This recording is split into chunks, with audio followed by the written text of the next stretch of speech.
Hi, welcome to Life Expressions. I'm your host, Charie Ginete-Ilon. I am excited today because I'm going to talk to my coach and the facilitator of the best masterclass I have taken so far. It's called Transformational Leadership from Your Journey from Success to Significance. It's called Spark. And my guest today is Azim Jamal. Welcome to Life Expressions, Azim. Thank you, Sherry. I'm glad to be here. I'm really glad to have you back on the podcast. Your episodes with me are always top and always most listened to. So I'm glad to have you back. Azim, we have just finished the master class on igniting your spark, and I'm one of the very blessed and lucky participants of that master class because I have found my ultimate purpose credo. I have realized my birthday gift, and I am just starting to, shall I say, reap the benefits of attending the masterclass. And I'm looking forward to growing further and reaching my maximum potential. But for the benefit of our viewers, Azim, let us talk about this. First, what is the foundation of igniting your spark? So I think there are a few foundational elements of Spark. One is you mentioned is the ultimate purpose credo, having a very clarity about what your life is going to be defined by. When you're dying, when you're going back to your creator, and your creator says, "Welcome back, Sherry. I gave you eyes that were so small, but you could see the stars trillions of miles away. I gave you a brain that was more powerful than the computer. Tell me about your life." So even if your eyes were small, you could see the stars. You were small physically, but you had enormous power inside you. So with all this power, what do you do in your life? And you get 2 minutes to share something, and whatever you share would make you feel, my life was a wow. What would you share? So whatever you would share that would make you feel that your life was amazing, amazing, amazing, that becomes your ultimate purpose credo, because that's how you would like your life to be defined in the ultimate analysis. When you're dying, there's no more life left now. There's nothing else to do then. And once you have been defined that and you're very clear about that definition, and if you're very happy with the definition, then the most important thing would be to align your life, everything you do, the way you walk and the way you talk and the way you do your business and the way you run your family, everything and anything you do aligns with that. That's where congruence comes in. That's where spark comes in. So that's one of the foundations, okay? There are a few others. Yes. And what are the few others? Well, so building on that, your ultimate purpose hopefully is aligned to your gift. You see, because whatever you're trying to achieve, hopefully it is based on the gift God gave you. We all have different gifts. You have a different gift. I have a different gift. Somebody else is in the class we had from 16 countries, people had different gifts. So knowing your gift, because you want to use your gift to optimize it, to create the impact, to meet your purpose. Then there is some kind of, optimization of what you have. For example, Azim, I have 3 professional accounting degrees. I was an ACCA in England, a CPA in Canada, a chartered financial planner, but that's not my real gift. I was good at accounting. I have 3 degrees, but that's not my birthday gift. My birthday gift is what I did later, which is to facilitate, which is to inspire, which is to coach and mentor people, was my real gift. So you're using your birthday gift, what you're best at doing, not what you're good at doing. Not what you're lousy at doing or average or good, but the best at doing. So finding that birthday gift which aligns to your ultimate purpose credo. So that's the second part. The third part is, you see, part of the whole journey when you're dying is the impact you made in life. So you have to have a service mantra. Okay. Now, service mantra is you want to serve to make impact. You cannot make impact without serving. So you can serve in many ways. I can serve serving food to people. I can serve in cleaning the kitchen. I can do many ways. But if I use my gift in the cause of service, that becomes my service mantra, that I would like to spend more time serving in areas where I'm best at. So when I'm facilitating, when I'm coaching, when I'm mentoring, when I'm inspiring and speaking, that's where I use my best gift. So the more I do that, the more impact I make. So I'm not going to say no to other things, but if I really want to make a big impact, I should focus on this because that's my gift. Other people cannot do well what I do here where other people can do better than me in other areas, which I cannot do good at. Yeah, so that's the third part. And the fourth part is basically, we talked about the ultimate purpose credo, we talked about the service mantra, we talked about the birthday gift, and there's one more. I need to remember what the last one is. Yeah, the last one is the affirmation attraction. So once you know this is my purpose, once you know this is my mantra, once you know this is your gift, then you start to affirm it. I am this person. Okay. I am one of the best in what I do. By affirming it, you start to believe it. You start to walk it, talk it, breathe it, and becomes a self-fulfilling prophecy. So, and once I affirm and I believe and I affirm with intensity, with clarity, with passion, with excitement, with energy, with length of time, I start to believe it. And because I believe it, I become a vibration. I become a living magnet. I attract accidents, circumstances, people, to help me achieve what I want to achieve. So this becomes foundational. The purpose, ultimate purpose credo, the birthday gift, the service mantra, and the affirmation attraction. Yeah. Azim, you have mentioned that you realize your birthday gift by knowing what you're best at. You may be good at many things, but you're best at something. How do you know that you're best at this thing and that is your birthday gift? I think one of the ways to know it is that if something comes naturally to you, something comes effortless for you, it's just like a bird flying naturally, effortlessly, a flower blooming without any effort, naturally, a star shining so bright, naturally, effortlessly. So what you're doing, which comes so naturally and effortlessly, then you know this is something that's I'm born to do. Some things I do takes me a bit effort. I mean, I have 3 degrees in accounting, and if I do accounting, I do well, but it's still effort. It's not natural and effortless, right? So that Yes. is one of the ways to identify what could be something that has been given to you. It's authentic for you, it's Yes. easier for you, and it's a gift. Yeah. What about you, Azim? Before I ask you how to approach these things, like why is it important to find out your ultimate purpose credo? Why is it important to find out your birthday gift and have this service mantra and affirmation attraction? Yeah, the reason is that, you have a choice. You have a choice to be average. You have a choice to live your life, you know, mediocre or average or good, or you have a choice to live your life as a great, right? And the effort is the same. In fact, there's more effort being average. That's the irony. It's more effort being average because you're doing something that you're not cut out to do. So it's more effort and less return. So why would you do that? Why would you put a lot of effort and get no returns? Why would you put so much effort and not be recognized for what you're contributing, what impact you're making, right? Yeah. Yes. So everybody really wants to do the highest impact in the least effort. Yeah. So that's what we need to find out. It's effort to find out, but once you find out, it's effortless. That's wonderful. I like the way you said it. How about doing the most impact with the least effort? And you can only do that when you're doing your birthday gift.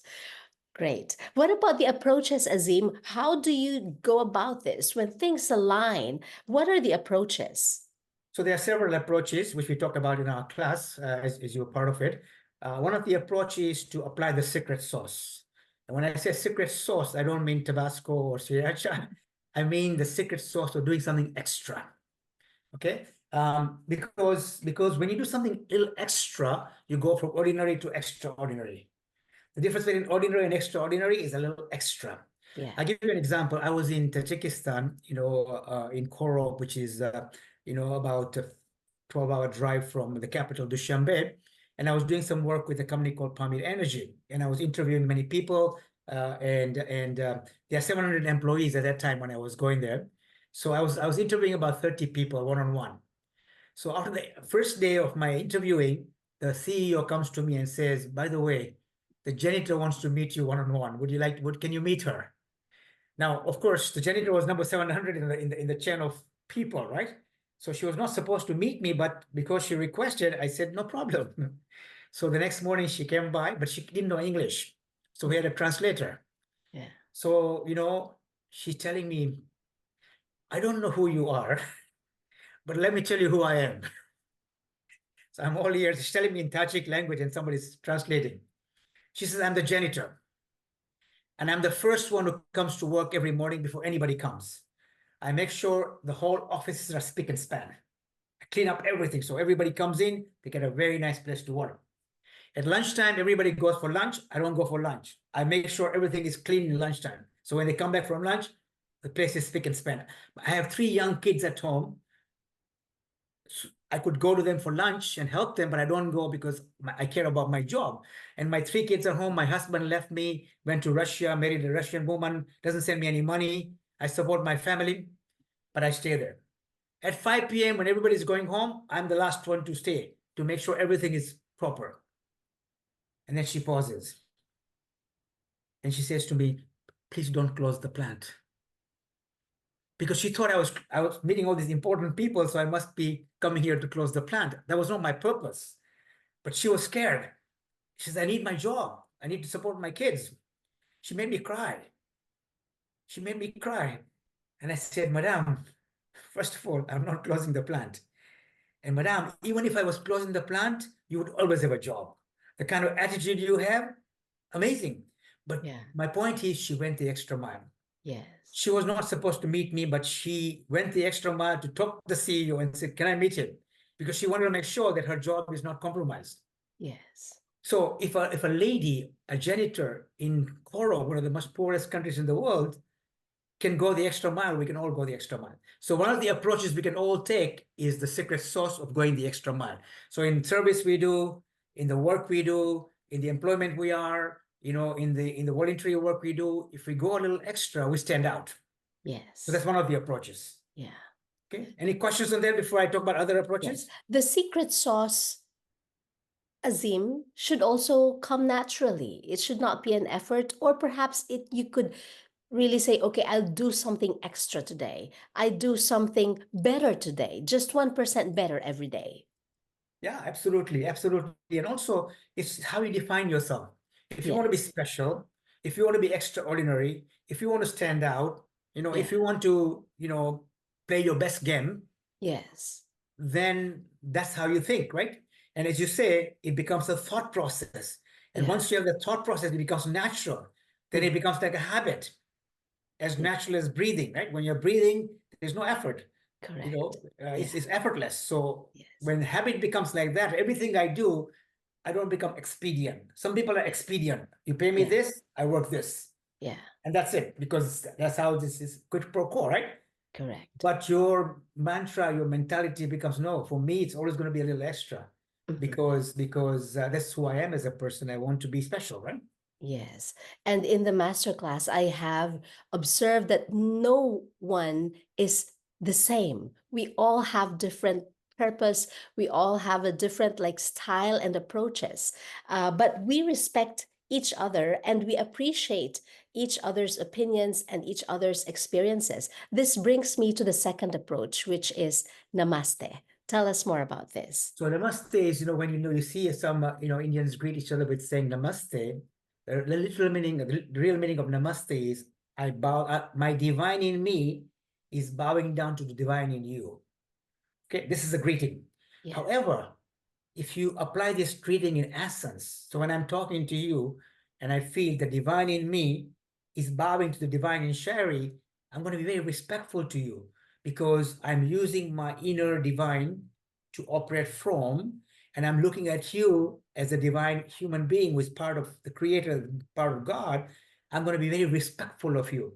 So if you do your work, your service, your demeanor with your family or with your client or with the people you're serving, then that becomes very powerful approach to create impact, to create spark. Because you'll be very, very careful in how you talk, how you respond, how you react, and all that will be very much, in line with a person who has spark. Yeah. And listening is also one key factor to show your respect to another person. And I have observed that from you during our masterclass. Yeah, like you have the gift to really listen and to respond, not just for the fact that you're responding, but to really address the issue. Is that part of Namaste? Yeah, I think so. If you really think about it, when somebody is giving their opinion or sharing something, uh, your respect should be to try to listen what they're saying, to try to understand where they're coming from, to even understand, be empathy as well if there's something behind what they're saying, you know, and if you show that, that's a sign of respect. You're Yes. respecting somebody's opinion. You may not agree with somebody, but as you saw in the class, we had 16 countries, people, everybody Yeah. sharing their stuff, and everybody had as you said, a different perspective. But that was what made the class better, because the synergy of Yes. different people, right? The True. foundation of synergy is differences. Yes. If Yeah. Charie and Azim are same, one is redundant, right? We don't need the other one because we're Correct. way much similar. But if you're different, then so listening becomes an important part. Now, how do you listen? You listen with your eyes, you listen with your ears, you listen with your heart, you listen with undivided attention, you listen without judgment. Very difficult. Yeah. We all have our own paradigms. If Yes. you have a red tinted glasses, you see everything red. Correct. But somebody else is talking about blue, but you're saying red because that's where you come from. Yes. So having that approach of not judgmental, having the approach of listening with your heart, having the approach of listening with your eyes, the body language. Yeah. Sometimes people might say, I'm so happy. So happy is the word the person is using, but the body is Yeah. saying, I'm unhappy. There's Yeah. some kind of disconnect. So if Correct. you're not watching a person, you're missing the real thing, right? So yeah, listening is a very important part of respect. Yeah. And I love that. Listening without judgment. Yes, I love that. The hardest part. Yeah, very true. We have the secret sauce, the namaste, and next. What is next? So the next one is basically the idea about um, having activity impact. Okay, Yes. so there are two types. We're always activity oriented as human beings. We're always doing something. Okay, now many people are in activity trap.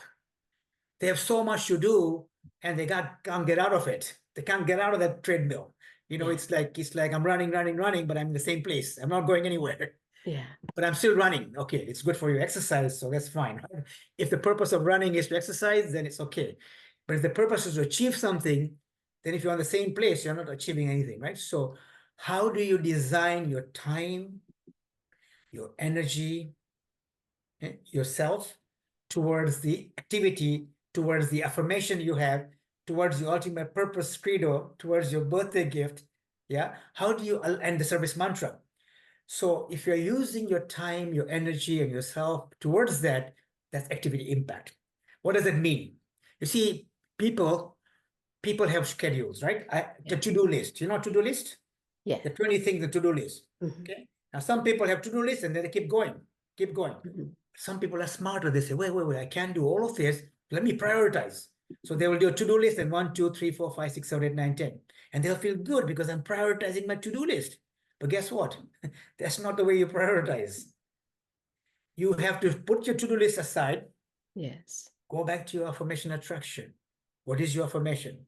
Go back to your ultimate purpose credo. Go to your birthday gift. Go to your service mantra and say, based on this, what are my goals? What is my identity? My identity is the affirmation attraction. This is who I want to become. From that, I have my goals, short-term, mid-term, long-term goals, aligned to the affirmation. Based on that, I prioritize. What's my 1, 2, 3? Then I can bring the to-do list and see where it fits in. So I'm now scheduling my priority, which is my affirmation attraction, which is my ultimate purpose, which is my goals aligned to that, is my priority. So I'm prioritizing that and not my schedule. So to-do lists are always about other people. Yeah. The to-do list is all about other people's goals. That's why when you get a phone call, when you get an email, when you get a text message, when you get all these are other people's things they're asking of you. True. So I'm not saying you shouldn't do them, but these are not your goals. So you start with your goals, activity impact around it, and then you respond to the others in that priority. Then you have the activity impact. And usually in the area of activity impact, less is more. Yes. Doing less of important is better than doing more of unimportant. The Correct. 20-80 rule, the Pareto principle, is what you focus on 20 that gives you 80. I would go a step further to the 10 that gives you 90. Wow. Yeah. So that's the other Prioritize. part. Hmm? Yeah. So it's about prioritization, knowing what's important and knowing what is aligned to your ultimate purpose credo. We should always go back to that. It's activity impact, not just you're busy, but you're not getting to your goal, but making sure that the activity that you do should help you reach your goal. Yes. One thing that has really interested me in the approaches that you have shared in the masterclass, Azim, is the inverse paranoid mentality. This is totally a different mindset, like a shift, right? So, inverse paranoid mentality. Tell us more about this. Yeah, so that's the other approach, right? So what happens is as you go for your affirmation attraction, as you go towards achieving your ultimate purpose credo, as you go towards using your birthday gift, as you go towards using your service mantra, what happens is you will have obstacles, hurdles, challenges, even sometimes mega setbacks. So when that happens, one of the approaches is having this inverse paranoia mentality. So instead of getting paranoid about something drastic happening, you become inverse paranoia. Now, one of the questions we were asked in the master classes, you recall, was it's hard enough to go through a paranoid situation. Yeah. Okay. It's hard enough to go from paranoid to become normal, and you're talking about inverse paranoia, which is Yes. the other extreme. So my response in the class was, yes, it's hard enough to go through paranoia. It's hard enough to go from paranoia to normal, and it's hard enough to go from paranoia to inverse paranoia. They're all three hard. So why don't you choose the extreme hard by becoming inverse paranoia, because it's hard as it is, but this way you're gonna be able to recover because you are looking at the opposite side. Now you might say, but why would one look at it that way? It's because the paranoia has happened, the tragic has happened. Now you can't change that, but you can use it for your benefit. You can use it to be able to, the other part about the approach is to bounce back bigger and stronger. Yeah. Yeah, the example I shared with you guys was when I was 10 years old, I was born in Tanzania in Dar es Salaam, and my family moved from one part of town to another part of town. As I moved there, I had no friends. I was 10 years old. So I'm looking for friends, and I'm going around the streets and I'm seeing some people playing soccer. So I said, oh, this may be my chance to mingle. So I said, can I play with you? They said, yeah. After 5 minutes, they said to me, you don't know how to play, you sit out. Because I'd never played soccer in that time. So I went home and I was kind of sulking and I was sad and I was this. 1 day, 2 days, 3 days, and my uncle said, what's wrong with you? So I told him what happened. I moved from this place to this place. I have no friends. I went to make some friends and they told me I don't know how to play. So he said to me, you're going to sulk all your life?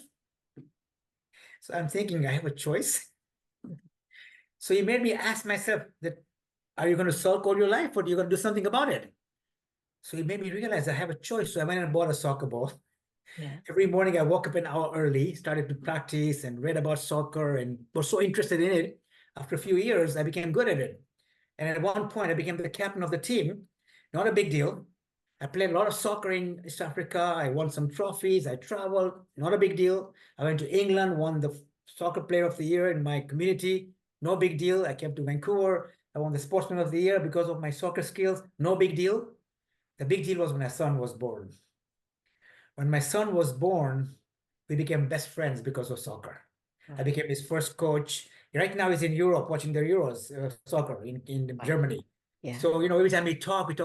So what could have destroyed me when I was 10 years old made me bounce back bigger and stronger. Yeah. So when you become inverse paranoia mentality and you use the approach of every time something goes wrong, you bounce back bigger and stronger, then you're turning it around completely, right? Yes. Yeah.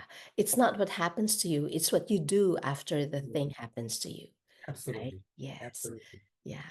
And positive mental attitude must be related to Yeah. inverse paranoia Yeah. mentality. Yeah. So the positive mental attitude, there are two approaches again. Either you wear a negative mental attitude hat or a positive mental attitude hat. And I gave the example in the class. I said to you that I had a client who had gone to another country to buy a big business. He was very excited, and when he got there, he had his team with him. And when he came back, he was very upset. Yeah. So I said, what happened? He said, well, there were three bidders. He was a bidder. There was another big guy, a bidder, and there's a small guy. He said, it was my deal. All I had to do was just sign. But I was wishy-washy. I was negotiating and I lost the deal. Mhm. And he was very, very upset. I said, who got the deal? He said, the small guy, even more upset. So, I said, I'm really sorry to hear this. And as you know how I think, right? So after a few minutes, I said to him, is there something positive about it? He was even more upset. He almost wanted to throw a chair at me. He said, Azim, I'm telling you, I lost a big deal. And you're telling me about positive. What's so positive? There's nothing positive. So I said, yeah, I'm sorry. I'm sorry to kind of, talk about positivity when you've lost a big deal. And then I kept quiet. And after a few minutes, I told him, what is stopping you to go to this small guy and offer him partnership? He said, why should I do that? I said, well, look, this small guy doesn't have money. He wanted to buy the business because he wants to fight with you and the other big guy. Sooner or later, he's going to be struggling with capital. If you become a partner, you put the capital, this place is so far away, different country, he will manage the business, okay? He will make money, you will make money, you won't have to worry about the business because he has a skin in the game. So it'll be a win-win. Mhm. So he said, well, I never thought about that. But I didn't push the idea because I knew he was getting a bit upset. And so I said, I'll leave it at that. So I left it. After 3 weeks, he's calling me. He said, Azim, I'm here. I said, here where? He said, in the country that I was going to buy the business. I said, what are you doing there? He said, well, I came here. And as you told me, I went to meet the small guy. I said, okay, what happened? He said, I offered him partnership. I said, then he said he wants to be a partner. I said, good, you met the deal. He said, no. I said, why not? He said, well, when I came here, I met with this guy, but I also found another business which was even better. So I Mhm. bought the other business. Now, what's my point? If he had worn the negative mental attitude, he would never have thought about that. Yeah.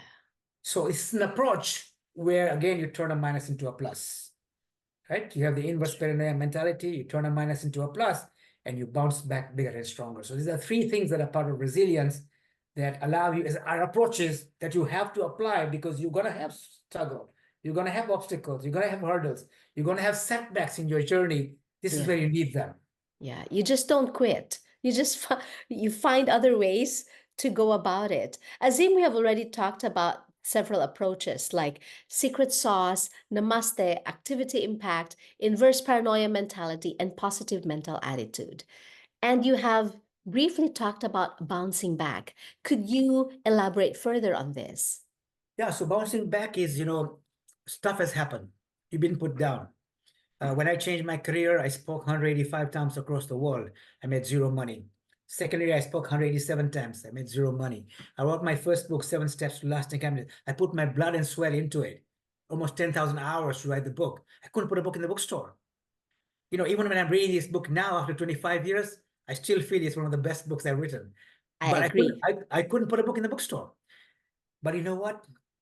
I could have given up by saying I put all this and I haven't made a penny. My wife is saying, what kind of business is this? But I realized, that I would do it again. I would do it again because by going through all this struggle, I became better at my craft. If I didn't go through a struggle, I wouldn't have become better at my craft. But I had to bounce back. I couldn't just lie low and say I'm dead. It's done. I can't do any more. Yeah. How do I use that experience to bounce back?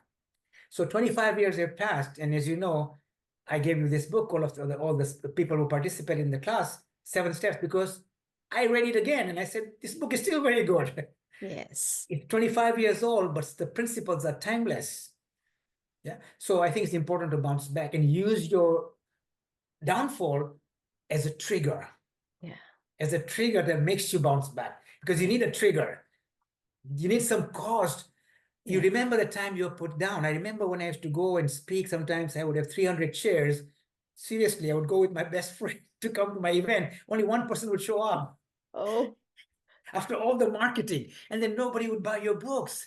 yeah. You go through all that, but you know what?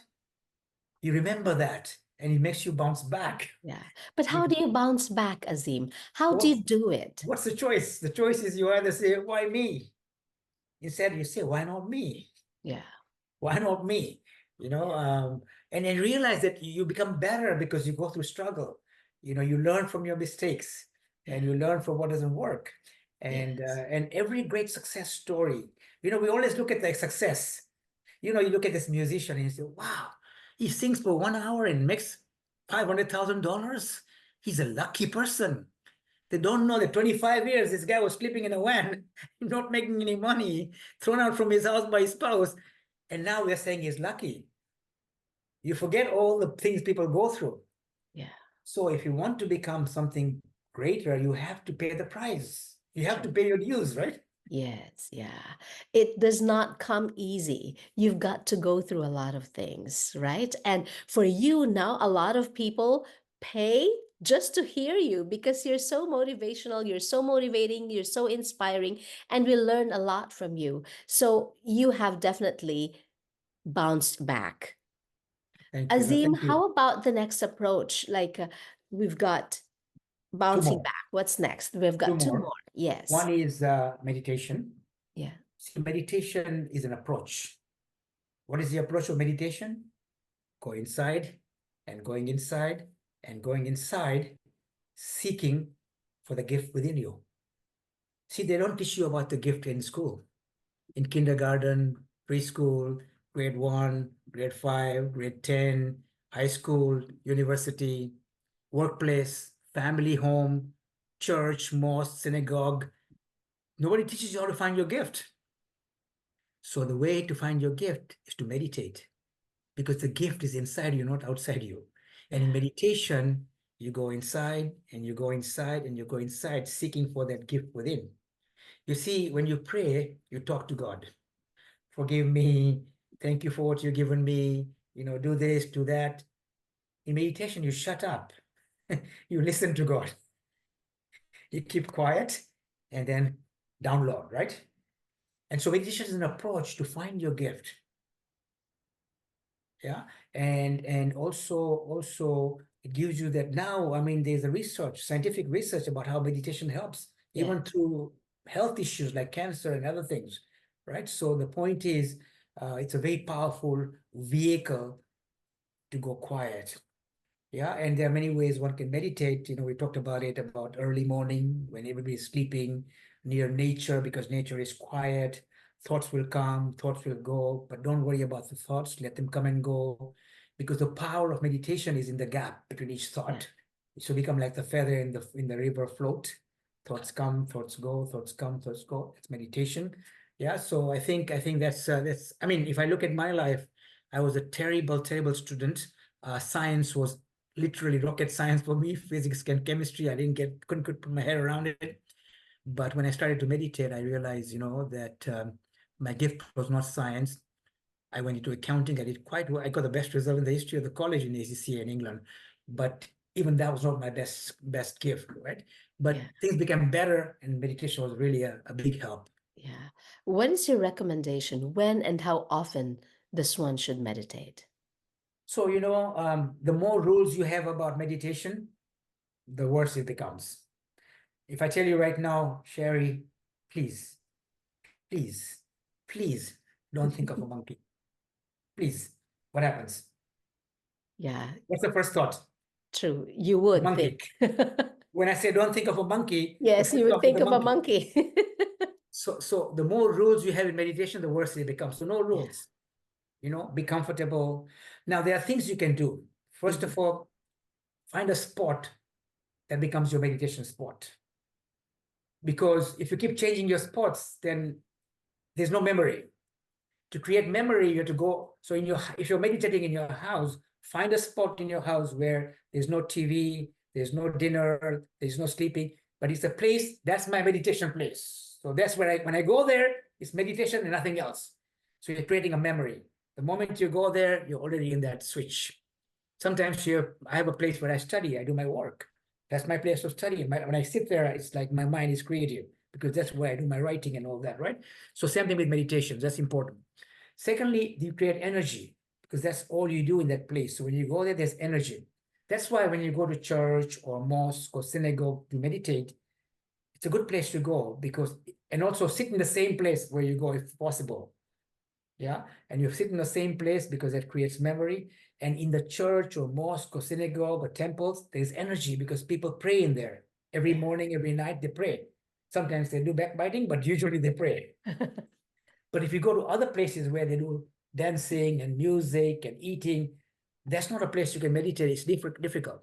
The Correct. other thing about meditation is near nature. If you look at my house now, I can see a tree right now outside my house, and the tree is moving.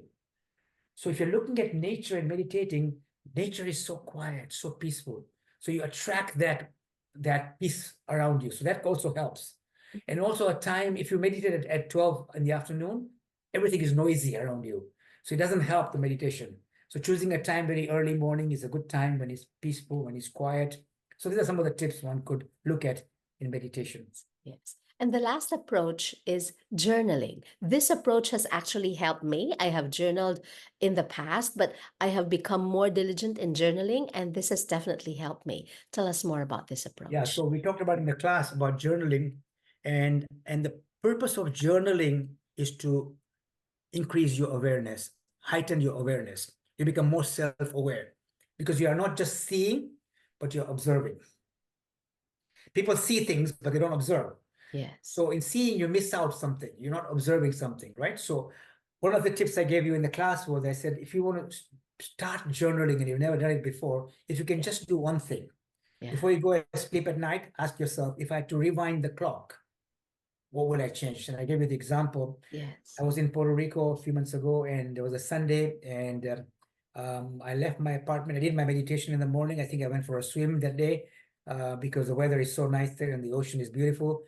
And then I had a breakfast meeting with the clients. So I walked from my apartment to my client's house, but I was doing a call with a colleague in Dubai. Okay, so I was talking to him and I was walking. And I go to my client's house, but there's a garden outside his house. So I was in the garden, finished my call. Then I went for breakfast.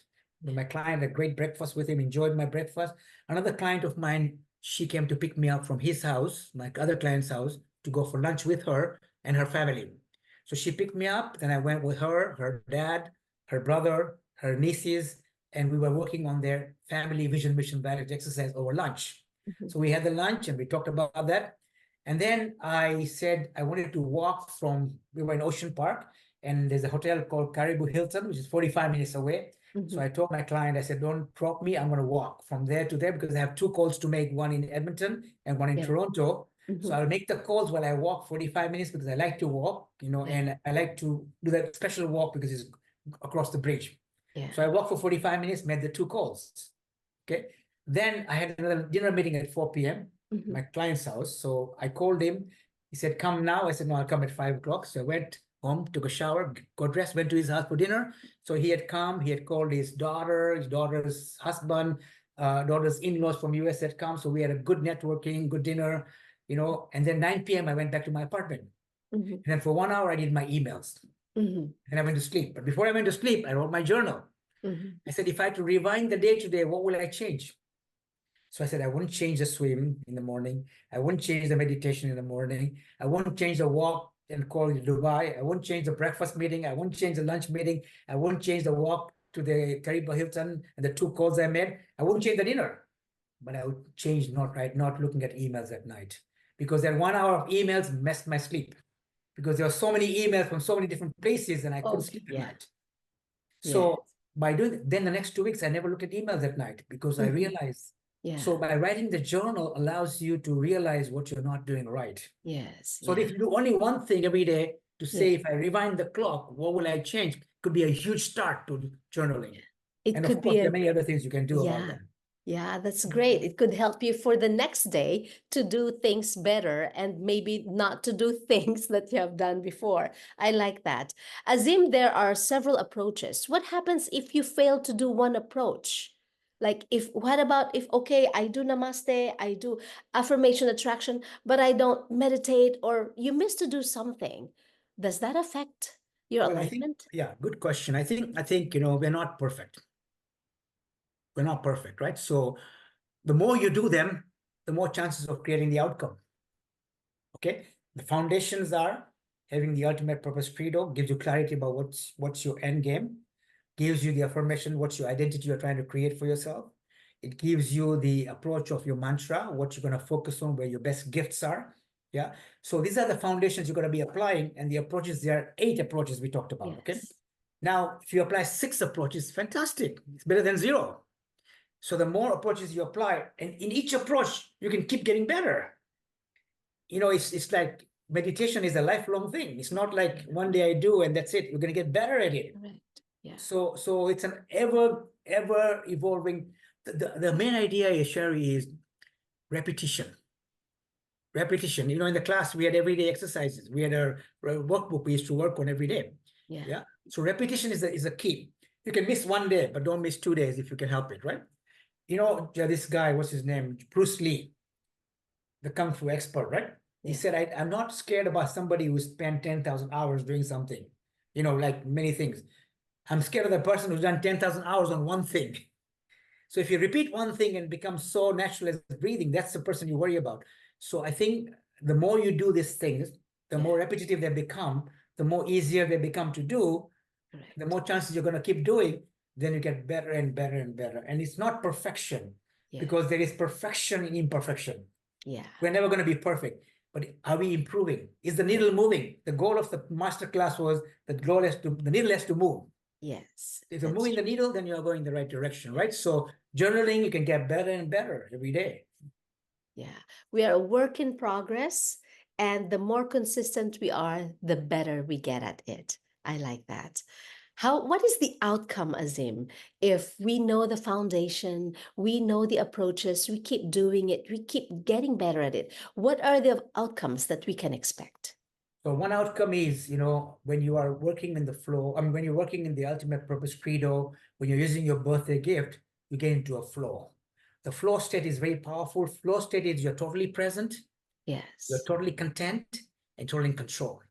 And when you're in that state, McKinsey did a research for 10 years. They said that they looked at high-level executives and they said if they're working in flow, if they do 1 day, full day in flow, they do 5 days work. So if they're working on Monday, don't work on Tuesday, Wednesday, Thursday, Friday. They've done 5 days work in 1 day because they are so present and so sharp and so Yeah. creative.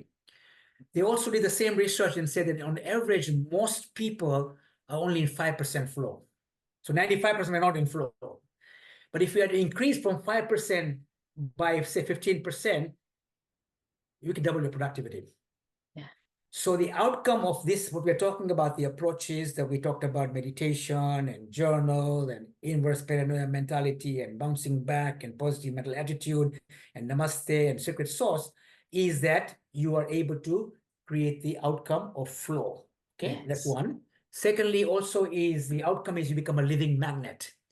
You vibrate because of your affirmations, you vibrate. So you attract circumstances, accidents, incidents that allow you to be able to attract things. So this meeting that we are having in this podcast is an attraction for Yeah. you, for your podcast, for my work that I do. And you will meet people who will allow you to excel because you're vibrating. Yeah. You're vibrating and you're attracting people to help you with your outcome that you want, right? Yeah. So that's the second big outcome. And the third one is you achieve balance. See, the whole concept of corporate Sufi, which is my brand, is a Yeah. synergy of business, balance, and beyond. Yes. Every leader I work with wants to improve in business because business is always a work in progress. Yes. So you help them with that.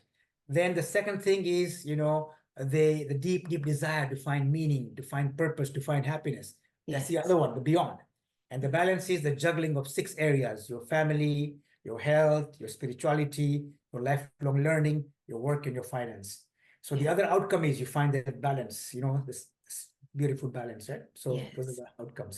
Yeah. And finally, we have Spark. Yes, we have Spark. And of course, in our class, we had tools, right? We had Yes. tools. We did a webinar, a free webinar for people to introduce them to the concept. Then we Yes. had the introduction to Spark. Then the 5 acronym of Spark: service, purpose, attraction, resilience, and knowing. So 5 different classes on each one of them. And Yes. then we had the next steps. And then we had 15 days of working on those 15 items each day. Yeah. Yes. And then we had a one-on-one to look at the needle moving from A to B. Yeah. So there were a lot of tools provided in the class that made and also the interaction of everybody.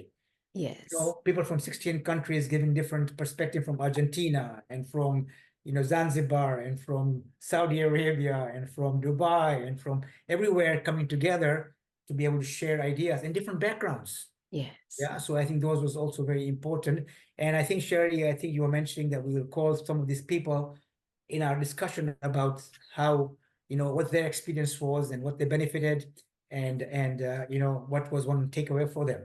Correct. In the tools, Azim, I must share that the exercises that you gave us along the way every week have actually truly helped me, especially that I have experienced a great setback, losing my father. The masterclass session has helped me keep a different mindset, a positive mindset of looking things the way other people or most people would not look at. And that is because of the tools that you have given us, the exercises, which are very helpful. And you have mentioned the acronym SPARK. And that is actually like one thing that we get from the masterclass: Yes, service, purpose, attraction, resilience, and knowing. Knowing, I love the way you said it. You must have zero doubt, and I just love it. Yeah. beautiful, beautiful. So yeah, I think that the proof of the pudding, is proof is in the pudding, right? The Yes. outcome of it, right? So if you have benefited from it and you feel that your life is going to be transformed because of what you've experienced, it was a 66-day class, right? And Yes. the reason we had 66 days, as we mentioned, that in the olden days we used to hear it takes 21 days to make a habit. Yeah.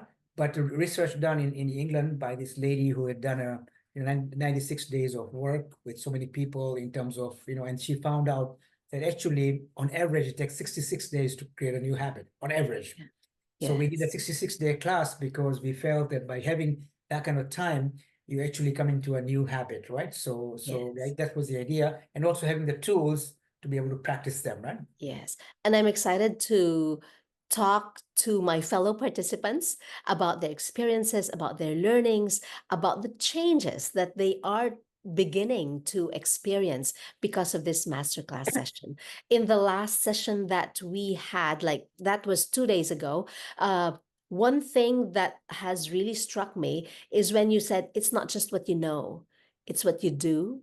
And it's not just what you do, it's how you do it.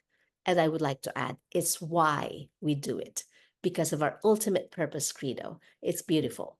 When you know something and you do something from what you know, and you do it in the best possible way, how you do it, and Yeah, then why you do it, when all this align, that's when you have the spark.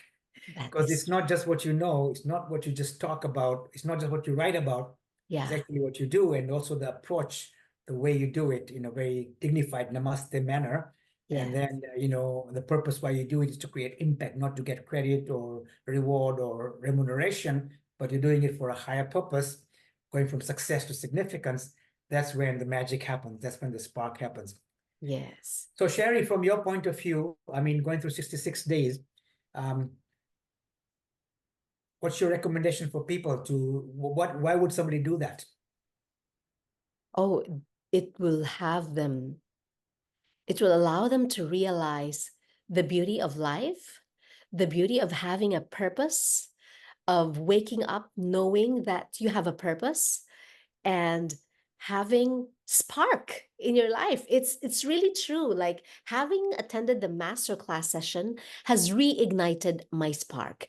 And so it's a pity if other people could not attend this masterclass. I hope you will have another session, Azim. I hope you will offer this masterclass to more people. Are you going to do that? Yeah, I mean, of course, the idea was the first class was a pilot project in a way because, I haven't done in 25 years, I haven't done an online program. I've been told to do it so many times, but I never got around to doing until this time. And Sherry, the beauty, Yeah. I learned as much as I shared. That's Wow. the beauty. Even though I've been doing it for 25 years, there's no Yeah. end to learning. And Correct. I learn from the participants as they learn from me. And that's the beauty, right? The beauty of the Yes. power. And now they have all the recordings, live recordings of all the sessions. They Yes. have pre-recorded interviews that I did with Salim, that we had also part of it. They have a whole workbook, which is very, substantive workbook to work with. So there are a lot of tools they've got with them that they can always go back to it. It's not Yes. like, and it's a never-ending process, right? And that's Yes. the beauty. So for me, the proof of the pudding was that I grew with it. And that to me is I would do it because I'm going to learn more Yeah, that's as I wonderful. share. Yeah. Yes. And you should offer this masterclass session again to more people. Looking forward to having some of the participants join us in this discussion. Yes. And Azim, I heard that you're going to have a new book coming out. So part of the new book is part of this whole this subject, because I had the first book, which was Spark: Journey from Success to Significance. There was a fable of a story of a guy. But this new book is going to incorporate all this stuff. So there in service, you'll incorporate the idea of Namaste, secret sauce, and service mantra. In purpose, we'll incorporate the ultimate purpose credo, the birthday gift, the flow. In attraction, you'll incorporate the affirmation attraction, the activity impact, and the living magnet. In the resilience, we'll incorporate the inverse paranoia mentality, the positive mental attitude, and bounce back. And finally, the knowing will incorporate the meditation, the journal, and the balance. Yes, that's great. And Azim, this is definitely not the last. You're going to be part of the series where I will interview my fellow participants to the masterclass session. I am absolutely thrilled that we are going to learn more from them, and our audience is going to learn a lot, definitely, from this podcast. And so if you haven't subscribed yet to Life Expressions, please follow and subscribe Life Expressions. You can watch this on YouTube and, of course, streaming on Spotify and Apple Podcast. And of course, I would just like to reiterate the foundational ultimate purpose credo, birthday gift, affirmation attraction, and service mantra. And you got to listen to this episode to know about the 8 approaches and the outcomes that you'll get from it. Once again, Azim, thank you so much. Thank you. Take care. And I'm Charie Ginete-Ilon. This is Life Expressions.